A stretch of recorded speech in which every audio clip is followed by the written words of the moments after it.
I didn't. I said, Errol, that he wasn't at the top of his game. He was at the top of his game. Won.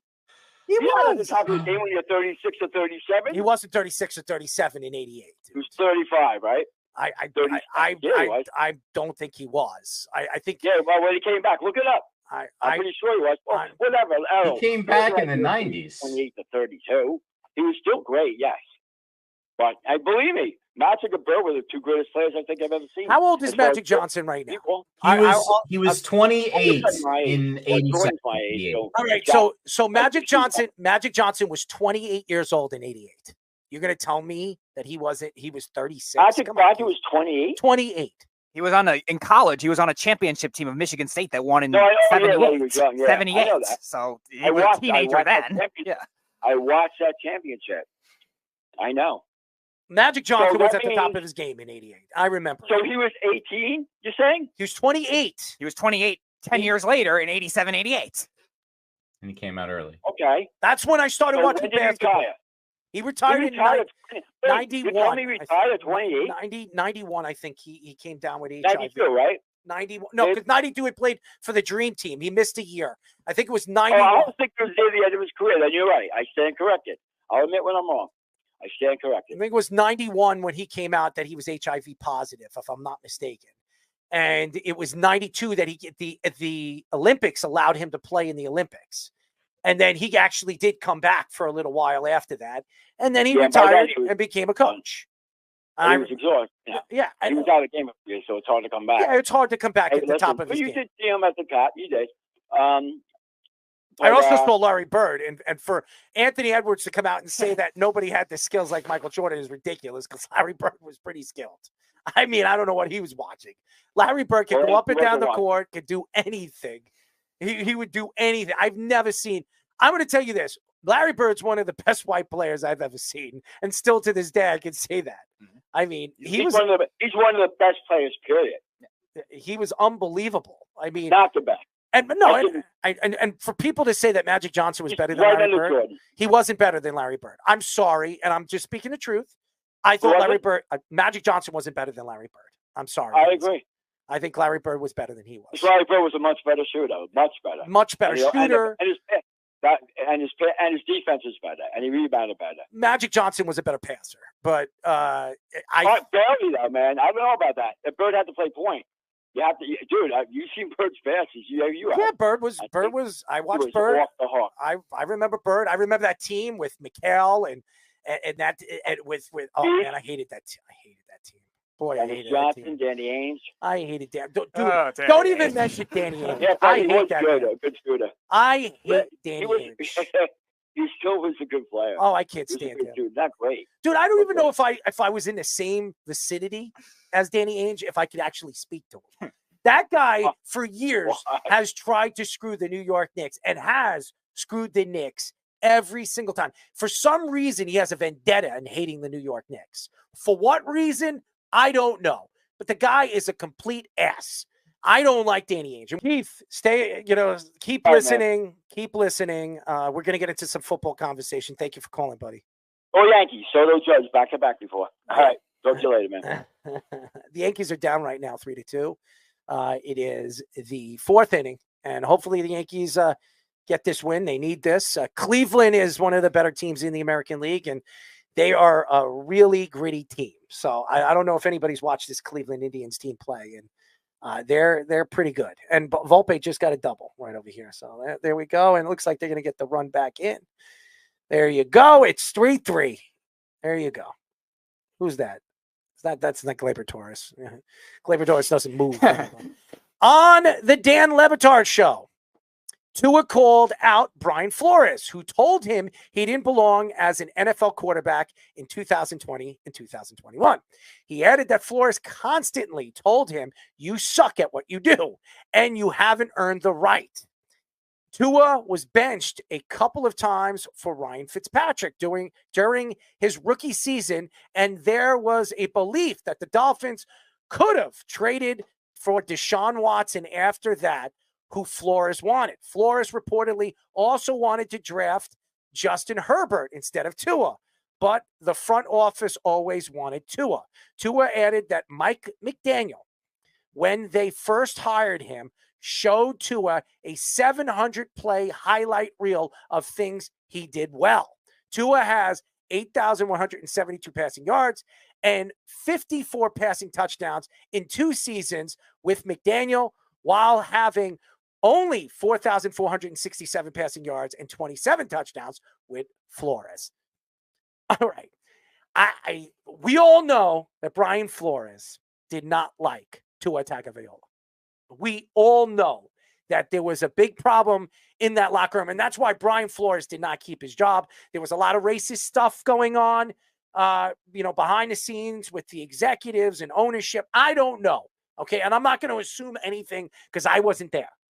What I do know is Tua Tagovailoa, and I always mess up his name, is to me, say whatever you want, a top 10 quarterback right now in the NFL. Now, he's injury prone.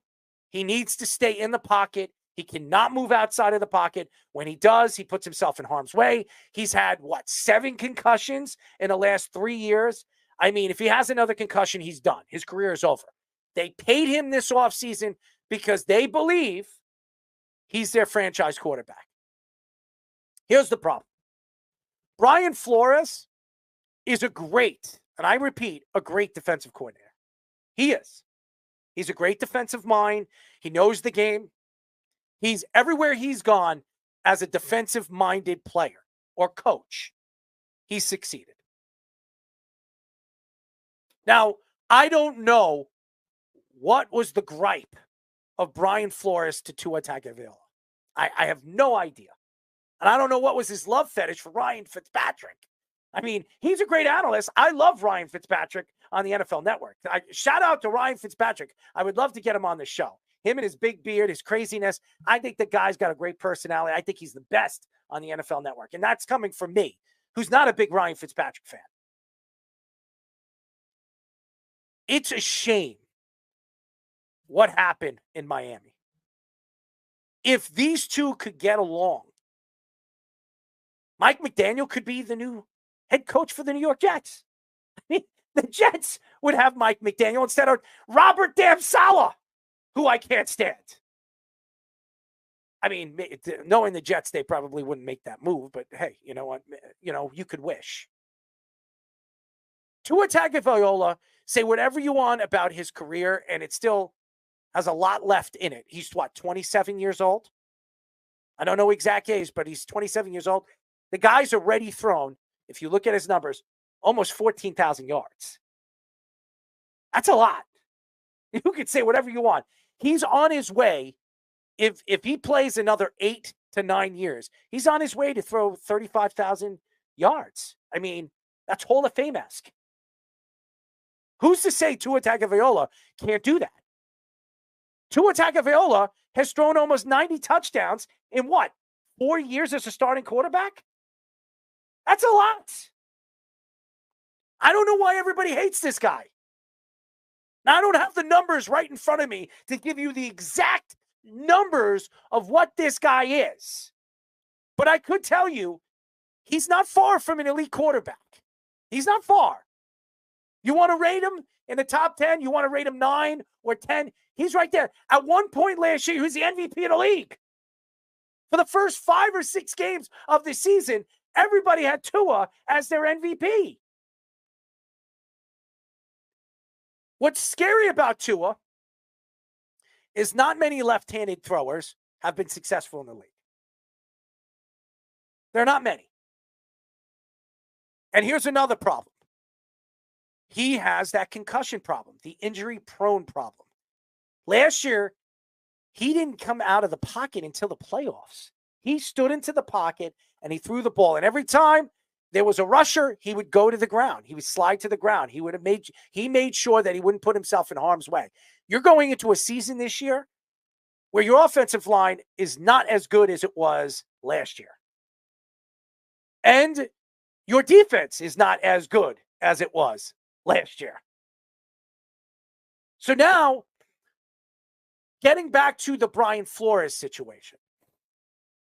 Brian Flores, to me, deserves another coaching chance in the NFL. He does. What happened in Miami, what happened with the whole situation over there was a shameful thing that happened. Pittsburgh gave him another chance. Mike Tomlin gave him another chance, and he's flourishing. And I think one of these teams, one of these owners have to look at Brian Flores. The guy knows what he's doing. Miami was a winning team when he was there. They had a winning record. Tua wasn't failing. Was he putting up the numbers that Mike McDaniel is doing? No. But who is? Mike McDaniel right now is the best offensive mind besides Andy Reid in the NFL. Him, I would say there's three guys right now. Sean McVay, Andy Reid, and Mike McDaniel. Those are the three masterminds. And if you want to put Kyle Shanahan, put him there. You want to slip him in. Kyle Shanahan, too. I mean, you can argue Kyle Shanahan, too. All right, for four guys. You got four of them. What was the gripe? Now, do I think Justin Herbert's a better quarterback than Tua? Yes, I do. But guess what? What has Justin Herbert done in the playoffs? What has Justin Herbert done in the last 2 years? He puts up numbers. There's no question that he does. What has he won in the playoffs?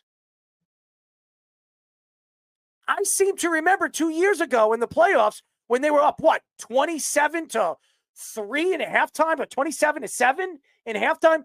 They lose against Jacksonville and Trevor Lawrence in the second half when they were up big. Justin Herbert couldn't do anything. Now, I'm not going to blame Justin Herbert. His defense completely fell apart, but he made some bad mistakes. He put the ball in bad positions and put his team in a very bad situation many, many times in the fourth quarter. So Justin Herbert, as good as he is on paper, is he that much better than Tua Tagovailoa? I mean, let's bring up their numbers right now. Let's bring up Justin Herbert's numbers right now. If you, what's Jarrell saying, by the way? Yeah, it looks like we're gonna have to reschedule with him. He has some sports with the kids tonight. That's fine. Jarrell, we'll get Jarrell on another day. That's fine. Justin Herbert in his career. Let's bring up and Fish. You got Tua's numbers right now, right? You got his numbers. To unmute yourself, so you know we can hear. They're right there for you. All right, just give me his all-around numbers of his career. Tua has 66.9 completion percentage, 12,639 yards, 81 touchdowns, 37 picks. Let's see. We've got a 97.1 quarterback rating overall, 90 sacks. He made the Pro Bowl last season. All right, Justin Herbert. His career, 17,223 yards, 114 touchdowns, 42 interceptions, a 94.7 RTG percentage right there. Those are the numbers. So he has 5,000 more yards than Tua. 5,000 4 more years yards. for Tua. Same amount of years, right? They came out in the same draft, right? Same draft. But if I'm not mistaken, Tua didn't play 1 year because of Fitzpatrick. Ryan Fitzpatrick took over. So I'm not sure. I mean, Justin Herbert's been the starter. Tua only played 9 games his first year as a rookie. How many games does Tua have? He's got 53 games, 51 started. Okay, 51 started. I don't have the games on this one for Justin Herbert. I'm trying to look for it right here, but I'm looking at maybe because I'm looking at the stupid one right over here. I don't know. They can't give you anything right in front of your face. It makes no sense. Herbert has played 62 games. So he's played 62. Well, so he's played 12 more games. 11 more. 11 more games. Okay. So if Tua played 11 more games, he'll probably have 2,000 more yards, 3,000 more yards. Well, let's say 2,000 more yards. So Justin Herbert would have 3,000 more yards than him. So they're not far apart from one another. They're really not. Now, who would I rather? I would rather Justin Herbert because Justin Herbert, I think, is bigger, he's stronger, and he doesn't have concussion problems. He can move outside of the pocket, make the throws. Tua, you have to be worried because of his size and his mobility, where he puts himself in harm's way. Justin Herbert, we've seen him many, many times get out of the pocket because of his size and his ability and his athletic ability. Remember, suck for the duck. Remember when he was playing for Oregon? He was very good inside and out of the pocket. He was actually he was more known for his outside presence outside of the pocket than throwing the ball when he was coming out of the draft. He really developed that throwing skill in the NFL as he developed, from college football. So, but what I'm saying here is, I understand why Brian Flores wanted Justin Herbert. I understand. I think a lot of people would see that. And Deshaun Watson, I mean, if you would have asked me 4 years ago, Deshaun Watson was a top 3 quarterback in the NFL. He was. He should have won that MVP the year Aaron Rodgers won. I think it was Aaron Rodgers, if I'm not mistaken, won that year. 2 years in a row, yeah. Yes, but I thought with the talent that he had around him, he was better. He was better than Aaron Rodgers that year. I think he threw 32 touchdowns. He threw 8 interceptions. He threw over like 4,000 yards that year. He ran in like 8 or 9 or 10 times. I don't know the numbers, but his numbers were ridiculous, and he had nobody around him. Nobody. The Texans sucked. I think Cooks was his best wide receiver on that team. Yeah, because they just traded Hopkins to Arizona that year. I mean, they were terrible on paper, but Deshaun Watson put up unbelievable numbers. Unbelievable numbers. And then he was jerking people off, or somebody was jerking him off, or many people were jerking him off, having a little fun, hand jobs, maybe, maybe Scoops was hanging out with him. I don't know. It's good for both of us. It's good for all of us. It's good for Speedy too. I mean, Speedy, you know all about that, right? No? Would you hang out with Deshaun Watson now that he did that kind of stuff? I think he would. I think Speedy would enjoy it. Do you bend the meat? I bend the meat. I've always been the meat making. But anyways, I mean, seriously, on the Dan Le Batard show, you sit here today and you can confront the situation that happened with him and Brian Flores. But I don't know the entailed information that was going on. The fact that Brian Flores said that he sucked, that's wrong. You do not go after a young quarterback like that, especially when he's your guy. And you haven't earned the right. You won a national championship. What do you mean you haven't? Brian, did you ever win a national championship? How about this, Brian? Have you ever coached a team that won an NFL championship or a college championship? The answer, no. So how could you say that? You haven't earned the right? He played for Alabama. He played for Nick Saban. Nick Saban's nuts. How could you say he never earned the right? We don't know what Tua Tagovailoa is going to be. Do I think he's going to win, a Super Bowl championship? Not as long as Patrick Mahomes is in this league. That's just my opinion. We saw him against Patrick Mahomes last year. He didn't look good. Okay? He can't play in the cold. He has a problem playing in the cold. Maybe because of his size. Maybe because of his small hands. I don't know. But he can't. But we could say that about a lot of quarterbacks that played against Patrick Mahomes. I mean, the only one that really has a good record against him is maybe Tom Brady and Joe Burrow. Those are the only 2 guys that have beaten Patrick Mahomes. And did it, no, not even surprisingly, just actually beat him. So it's not easy when you have an elite quarterback, just like Tom Brady. How hard was it to knock off Tom Brady in the playoffs? It was hard because he was Tom Brady. And that's the same thing with Patrick Mahomes. I think it's going to be very, very hard this year. If a team's going to knock off Patrick Mahomes, you're not just going to have to beat him. You're going to have to beat Andy Reid. You're going to have to play. You're going to have to beat that defense. That defense, and anybody who's going to argue with me, everybody wants to give Patrick Mahomes all the credit. They won the Super Bowl last year, not because of Patrick Mahomes. They won that Super Bowl last year because their defense was one of the top 4 defenses in the NFL. That is a fact. Go look at the numbers. The numbers don't lie. They were the best defense in the playoffs last year. The best defense in the playoff last year. And to get back to the whole Deshaun Watson thing, if he thought that Deshaun Watson was a better fit in Miami than Tua Tagovailoa, boy, oh boy, could you imagine Deshaun Watson in Miami right now with all those massage parlors? I mean, him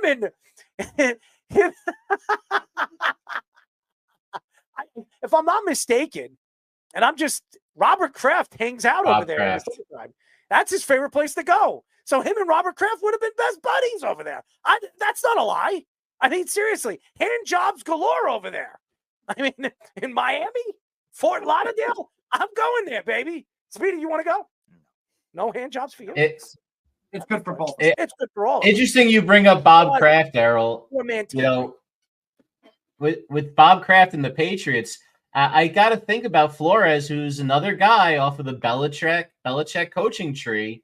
You know, coming from the Patriots, they all seem to be awkward with their players from McDaniels on down. Every single Joe Judge, all their coach, all these guys have been very weird with their guys when they became head coaches.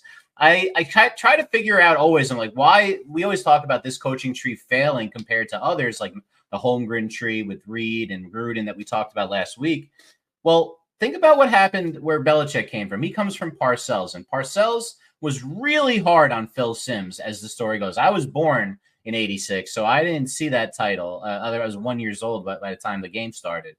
And I'll tell you, the stories of how he rode Simms even got passed down to me, and I'm sure you guys have heard them too, that you just can't coach guys the same way that they did. It used to be that like Marty McFly syndrome, like you can't do this, you're garbage, you need to work harder, you're crap, I can find someone else to do that. But that was it. Like you have the chip on your shoulder, lunch pail type of guy that's going to prove you wrong. And that seems like what the Belichick tree is all about, trying to get those types of guys.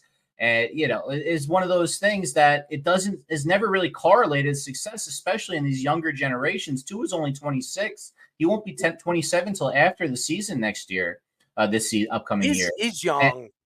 He's a young guy. It's a different generation. I mean, I'm coaching 17 and 16-year-olds, and they're even different than this generation. You can't ride them like this.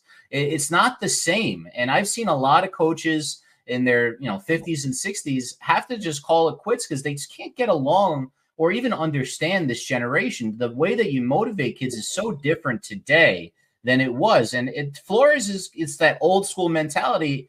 And he even apologized. It came out after the show started that Flores, feels pretty upset about all this. His voice was shaking, talking about Tua calling him a terrible person, probably because he's just one of these hypercritical guys who just saw that Tua wasn't doing good enough. But instead of, but what do you want to do? Fish, I'm not a coach. I'm not sitting here saying that I am a coach.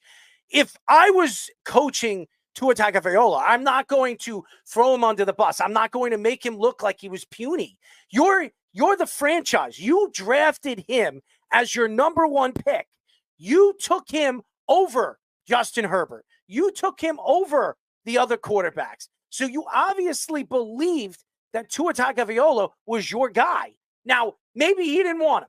Maybe he came out and said that he didn't want him. I don't know the truth. There were stories coming out and saying that he wanted Justin Herbert. We don't know the truth. And Brian Flores, did he come out and say that? He never said that.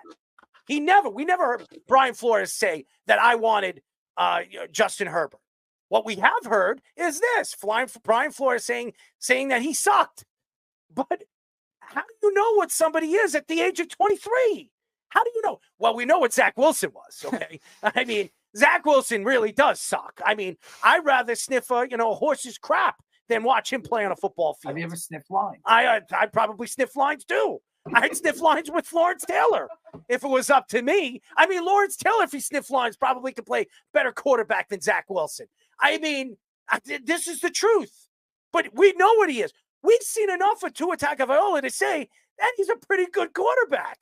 So for anybody to think, or even Brian Flores to come out and say that he can't win or he's not a winning quarterback, we don't know what he is. Let me ask you guys a question right here. Russell Wilson is not liked by anybody. And what we've heard over the last couple of years is that nobody in Seattle on his team really liked him. Not even Pete Carroll. Pete Carroll had to kiss his ass because he won a Super Bowl. Now, it wasn't him that won the Super Bowl. If you remember, when they won the Super Bowl and they knocked off Peyton Manning and those Broncos in New York, and right after that game, it was a blizzard, if you remember that. I do remember that, by the way. It wasn't who was the MVP of that game? It was Smith. I think it was Smith, the linebacker or the lineman. I think it was the linebacker or the safety. Linebacker. He won. He won the MVP. It wasn't Russell Wilson. But because Russell Wilson won and he was a winning quarterback, everybody gave him the props. And then he became an elite quarterback for a couple of years. And then obviously the turmoil started to happen and he thought he was better than he was. Now he went to the Broncos. Look what happened to him at the Broncos. Nobody on his team liked him. Now he's with Pittsburgh. How long is that going to last when they start losing? I mean, people are going to be screaming for Justin Fields. What I'm trying to get to here is we haven't heard that from Tua. Tua hasn't said anything. As a matter of fact, he's a churchgoer. He's one with God. I don't know if anybody's seen his tattoos on his body. I mean, it's Hawaiian, but he wears these tattoos for God. He tattooed his whole body for God. He's a delivering, born-again Christian. How could you attack somebody like that? Who I've heard through many, many different people that Tua is one of the nicest people you'll ever meet. Nick Saban, who's a big prick, okay? I don't say that, and I've never met Nick Saban, but I've seen enough on television of Nick Saban. The guy didn't want any of these players to make money. He didn't want to deal with the portals. That's why he stepped down from Alabama. That's why he left college football. It was never going, he was going and spending time with his family. That guy's a lifer. Bill Belichick is a lifer. He will be coaching till the day he's sitting in his doom. Okay? That's the facts. Nick Saban is not coaching anymore because he didn't like it. He didn't like the way the rules were working against the coaches. Coaches should be making $12 million and players shouldn't be making anything. It is a different game. If Nick Saban comes out and says that Tua is an elite quarterback, he is a guy you want to build your team around, why wouldn't you listen to Nick Saban? I think he's won how many championships, NCAA championships? I mean, I think he's won 5. He's won 7 total, 5 with Alabama, I think 2 with LSU. 7 champion. He's the Bill Belichick of the NCAA. I mean, if he's saying it, I think he's somewhat right. I mean, I can't believe that you can't think that you can't win with Tua Tagovailoa. I can't. Now, do I think he's going to win? He's got to get through Patrick Mahomes. I mean, it's not going to be easy. Patrick Mahomes is the Tom Brady of this era. He is. It's going to be very, very hard to go through a player of that dominance. You got to knock off the beast before you become the hunter. Okay? And most of these quarterbacks are the hunted. And Aaron Rodgers, I've got news for you, buddy, because I'm a Jet fan. I got news for you. Until you get on the field and you beat Patrick Mahomes as a Jet, you are the hunted. You're not the hunter. And you're in the AFC, not in the NFC. It's a different game here. It's a different speed of game. So Jet fans, you can say whatever you want, and I'm a Jet fan. If you think this is going to be easy this year and the Jets are just going to go right through everybody, I still think they win 12 games this year. I think they're quite capable of doing it. It would worry me. It would worry me that what I hear on social media about what the Jet fans are saying about this team and how good this roster is, it always is a good roster in the last 2 or 3 years. And every single year, something bad happens to the roster. And the same thing with Miami. Miami is going into a season. They gave Tua a lot of money. They bring in Odell Beckham. They got all these weapons. I mean, this is as fast as any team we've ever seen. You have Odell, Waddle, Tyreek Hill as your wide receivers. Those are 3 of the fastest wide receivers in the NFL. Your running backs, Achan and what's his name? Mostert. Mostert had 18 touchdowns last year. Achan, before he got hurt, was so electrifying and so fun to watch. He's just an injury-prone player. That offense, and I didn't even mention their tight ends, that offense is ridiculous. They're going to put up big numbers. Tua's going to throw close to 5,000 yards this year. That's a fact. I didn't say he's going to throw 5,000. Said he's going to close. He has to be protected. That offensive line is still a big question mark. He is going to throw 4,600 yards this year. And about 1,600 is going to Tyreek. Maybe even more. So I just think that, going back to Brian Flores, I like Brian Flores. I think he deserves another chance. I think he deserves an opportunity again. I think the racist remarks over the last couple of years, and he had every right to say what he did. Oh, yeah. 100%. I'm speaking the truth. I do believe there are a lot of racist executives out there. As we all know what happened with John Gruden. John Gruden got thrown under the bus. John Gruden will never get a coaching job in the NFL again because of it. Brian Flores has every right to be upset. Every right. But you can't sit here and cry and whimper. You go out there like Brian Flores is doing, show that he can coach, show that he is quite capable of being a coach in the NFL, and somebody will give him a chance again. And he's proving himself. Like, think about what he did last year, even with the Vikings. The Vikings defense was so bad against the pass in 2022 that even the Giants were able to throw 300 yards in the playoffs against them with that pitiful offense that they had outside of Saquon. That's how bad Minnesota's defense was. Minnesota didn't have a great defense last year, but it became respectable. And the Steelers the year before, too. They almost made the playoffs with one of the worst offenses in the league because of the way Brian Flores coached that defense. And Brian Flores, give him a lot of credit for changing the team culture with the Miami Dolphins at the time. You know what I liked about Brian Flores? He always was sucking on a lollipop. Did anybody see that about Brian Flores? He was a really weird coach. Every time he was on the sidelines, there was a lollipop in his mouth. I was like, it was an everlasting lollipop. I mean, it was always in his mouth. Speedy, you know all about that, right? I wonder who would win the competition: Brian Flores with a lollipop or Pete Carroll with his gum in his mouth. That's because his breath stunk. True, but Marshawn Lynch said that. He said, "Yeah." Marshawn Lynch said that Pete Carroll used to chew gum because his breath always stunk.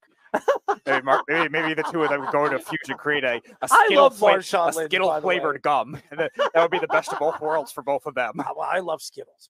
I have always loved Skittles. Bite size. Speedy, you like bite size stuff, right? Okay, I like Skittles. Fish, what are you saying? You know, bite size candies. You like them small, yes, right? They're Skittles. Yes, small. Like small things, right? Okay, the size doesn't matter. Size doesn't matter. Okay, we've got it. Size doesn't matter. Fish, what are you saying? Size doesn't matter. Size doesn't matter. I'm figuring it.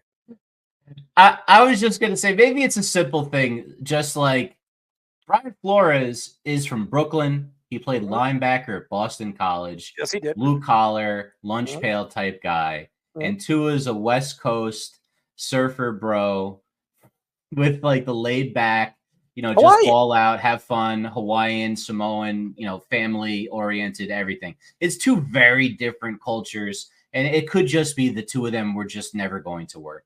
Maybe it's just something as simple as that. It seems Flores was kind of taken aback by the comments. He didn't realize he did that much to him. Maybe he just, the way that he talks. I moved down to Florida. People didn't understand my sarcasm from, being up here in New York. It's just how I grew up, how we talk. I don't know your sarcasm. Give me some of your sarcasm. I have to hear some of this. Give me some of it. Come on. You're putting me on the spot. I mean, I've got. Speedy, you have some sarcasm. Give me something. Oh, the Eagles are the best team in the league. They're going to be amazing this season. Saquon's going to run for 2,000 yards, 4 touchdowns a game. That's true. That's true. None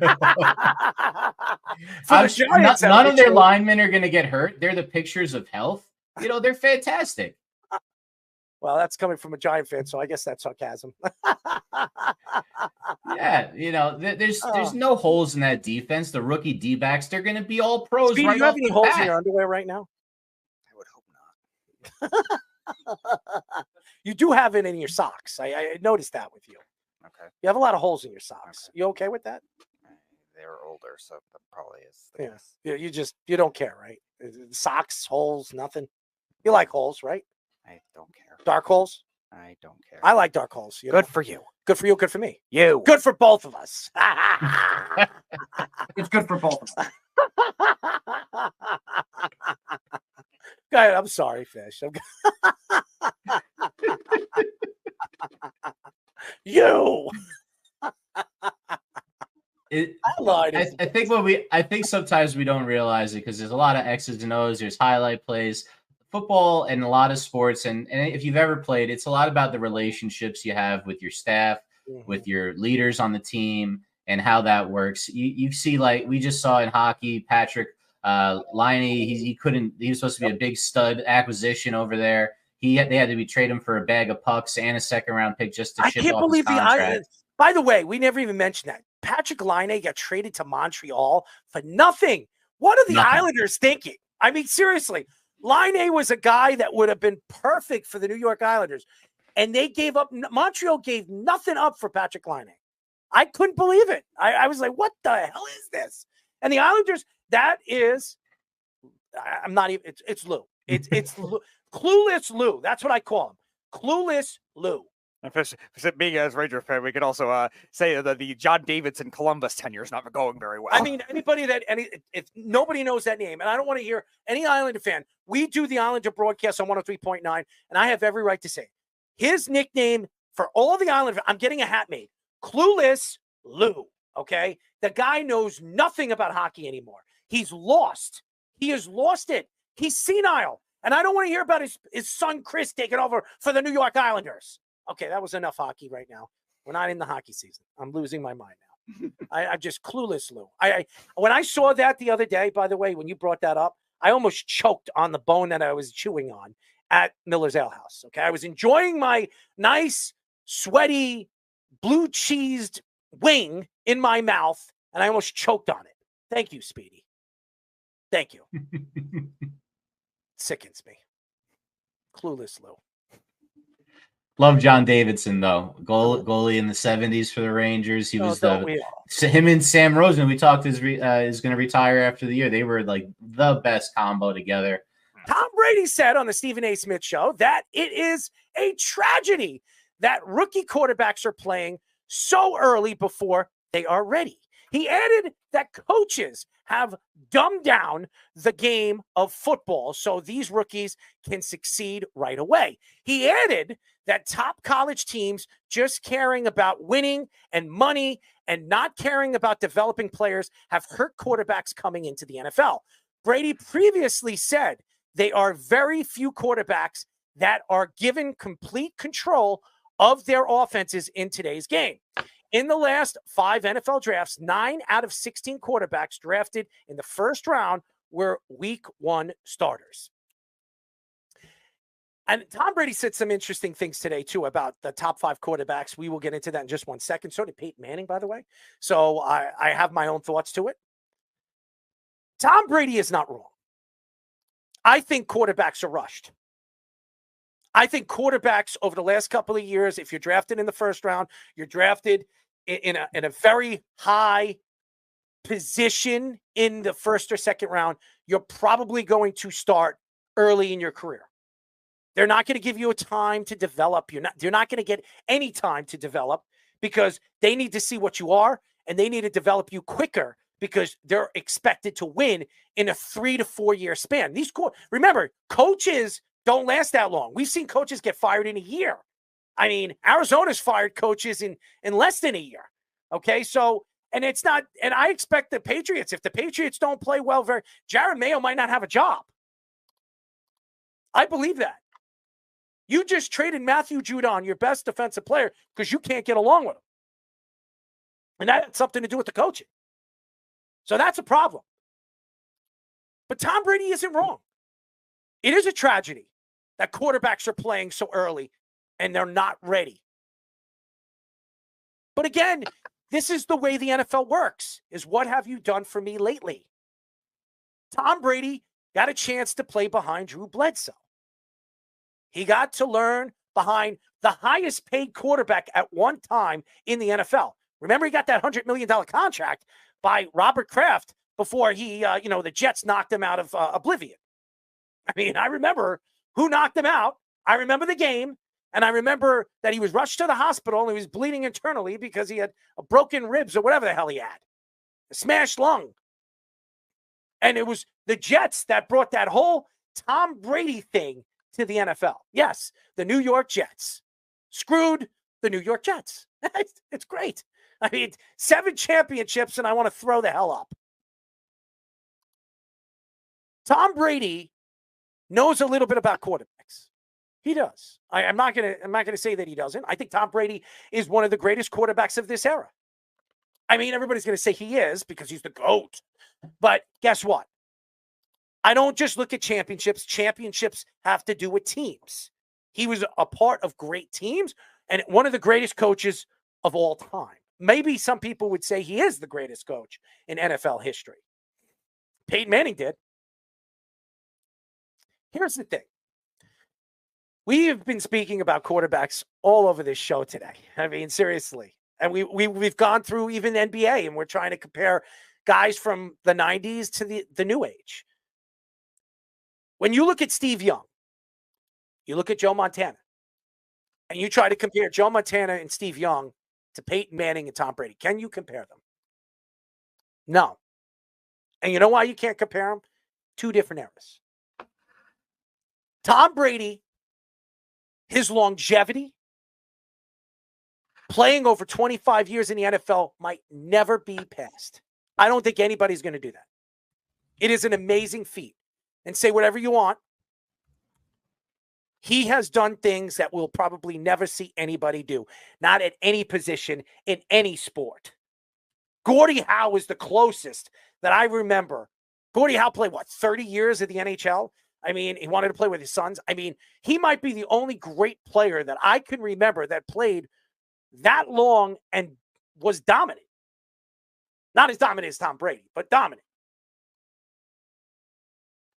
It's crazy when you look at these quarterbacks, these young quarterbacks like Tua Tagovailoa, Justin Herbert. Then we talk about Zach Wilson. We talk about Trevor Lawrence. We talk about Justin Fields. We talk about all these other quarterbacks. We're trying to compare them. We're trying to figure out who's going to be good and who's not going to be good. Who's going to be the next elite quarterback? Who's not going to be the next elite quarterback? Who's going to be the next Tom Brady? Who's going to be the next Aaron Rodgers?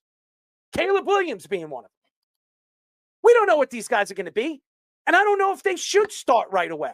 I think they should sit behind one of these veteran quarterbacks and learn the game, see the pace of the game. The game is a lot faster than it is in the NCAA. It is. It's a lot faster. Caleb Williams, he's not going to go out there and cry because if he cries, the player's going to smack him around. I mean, I saw him cry like 6 times last year to his mommy in the audience. That's not going to work in the NFL. You cry, what are the players going to do? You see a lineman see you cry, he's going to smack you in the head. That's not going to work in the NFL. You know this, Fish. As a coach, you teach him how to be tough. Players aren't as tough as Tom Brady was, Peyton Manning, Eli Manning. These guys played hurt. They played beaten up. Ben Roethlisberger, remember? I mean, Phillip Rivers played on a torn ACL in the playoffs. Are you going to ever see a quarterback do that? Not really. Because no NFL team's going to allow that because he's a franchise. He's making $50 million a year. Daniel Jones gets smacked in his behind. He's out for the season. Aaron Rodgers tweaks his Achilles. He's out for the season after 4 plays. Toughness. That's what you can't teach.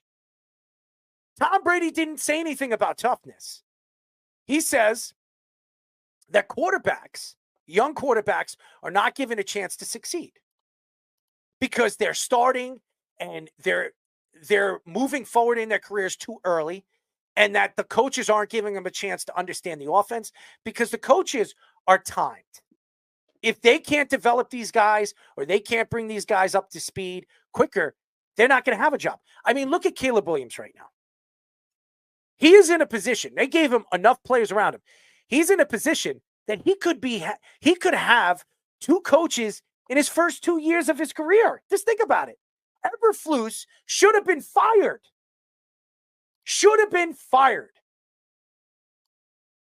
After Justin Fields was traded for a 6th-round draft pick.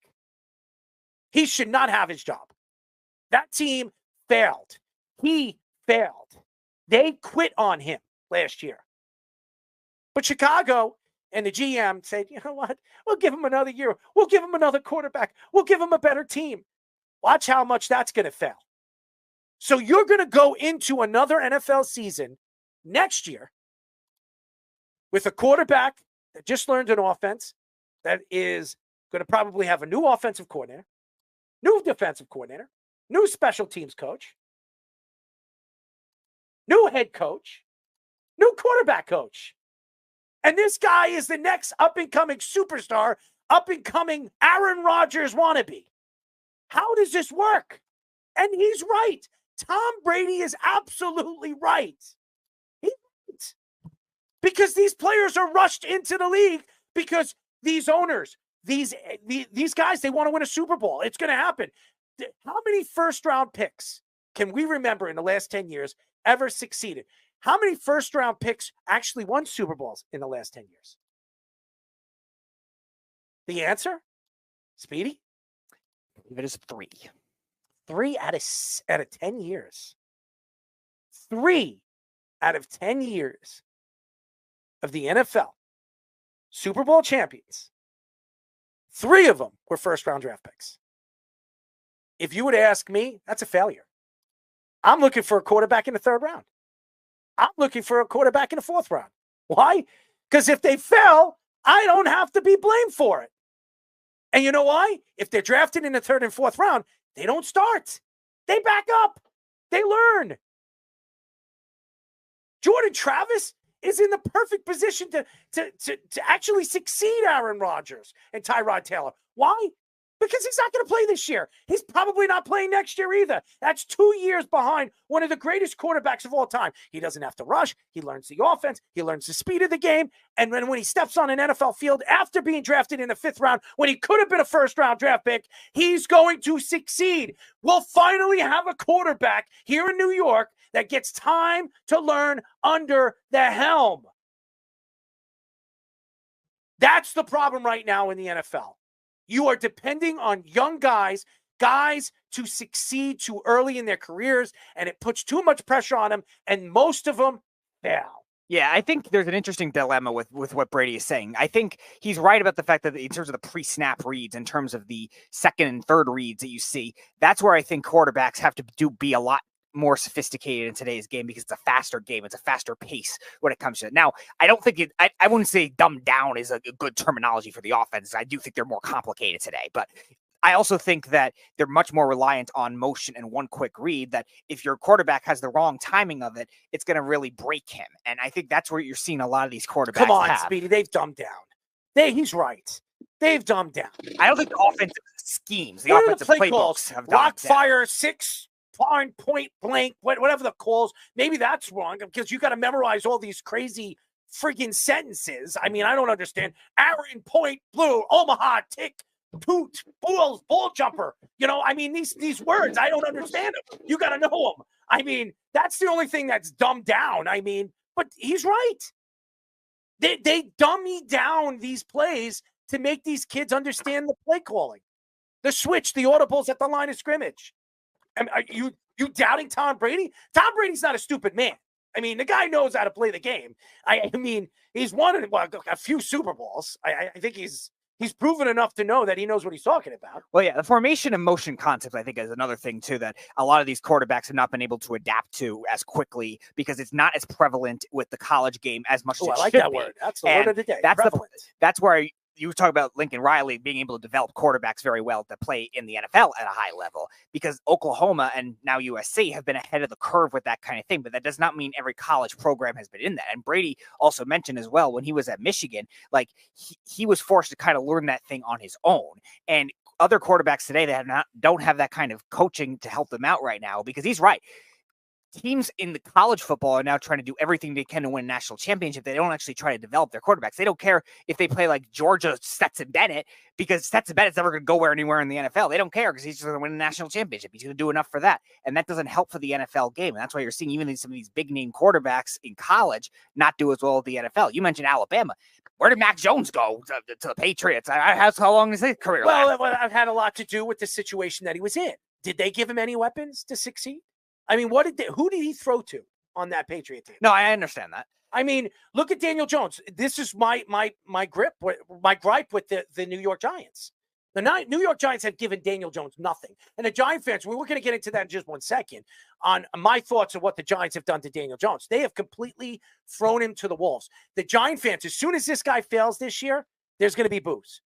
They're going to ask for Drew Lock on the football field. Who wants to see Drew Lock on a football field? They decided to part ways with Tyrod Taylor and let him go to the Jets. We're going to see how that works for the New York Giants. I mean, the Giant fans have been nothing but throwing this kid under the bus because the Giants screwed him. They screwed him. They took his best weapon and said, hey, you know what? We're not going to pay him. He's going to go to another NFC East team, and we're going to have to see him twice a year. Makes a lot of sense. But again, you don't have a lot of those pro-style offenses in college football to be able to adjust to the NFL right away. And I think that's where you bring up the point with the coaching. Like, I think that also matters, too, to be able to cater to some of your quarterback strengths right away. Now, the quarterback still has to do it themselves too. And I think there's a lot more concepts with the playbooks, with the motion in today's game. But at the same time, that's where Brady, I think, is right, where they have to do it at the right pace. Don't try to force them to just win games right away. Let them learn themselves and grow as a developmental process. It's hard to say just how much is being dumbed down. I don't know if that's the right phrasing. For Brady, the way that he ran the offense, technically it was innovative, but it was kind of dumbing down the terminology and becoming more no huddle.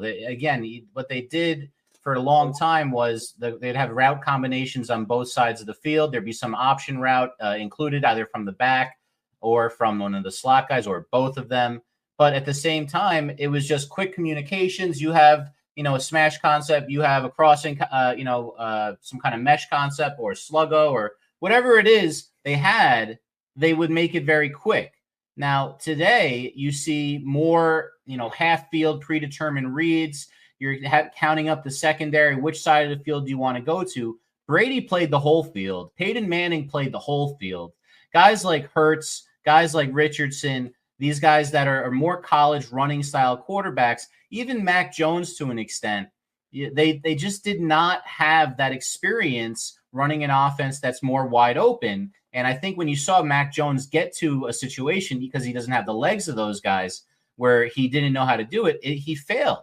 And that's really what's going on. And I think Brady's talking about that, how there's a lot of these guys have to learn how to play the game at a higher level. It's like they're coming into the league with not enough experience to start, but you're drafting them in the first round like you're going to start them. And then you have to start them.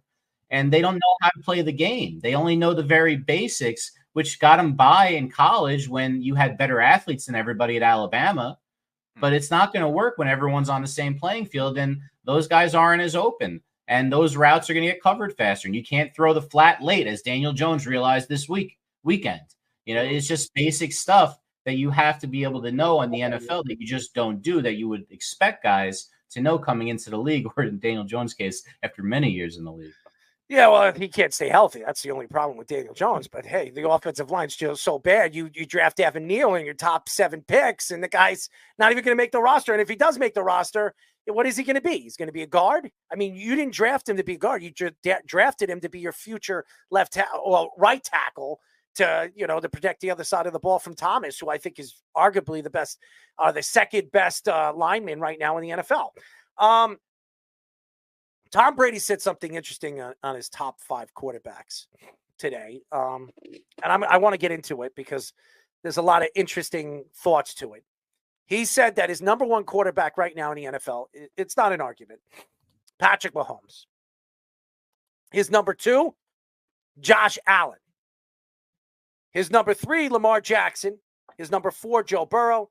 His number 5, Aaron Rodgers.